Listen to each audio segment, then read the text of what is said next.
In this video, we're walking you through how to set up speed alerts on the SmartTraxx website. Speed alerts notify you in real time whenever a device exceeds a speed threshold you set, so you always know what's happening out on the road. Let's get into it.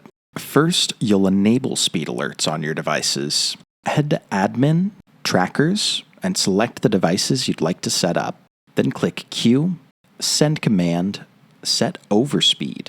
From there, turn Overspeed events on. Select your overspeed threshold and hit send. Next, make sure you're subscribed to receive these alerts. Click your name in the top right corner and go to Account Settings.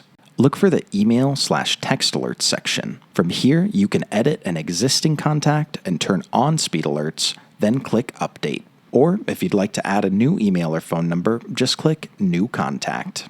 And that's it. From now on, you'll receive an alert whenever a device exceeds your threshold, and a second alert once the speeding has stopped. As always, if you have any questions, don't hesitate to reach out. We're happy to help.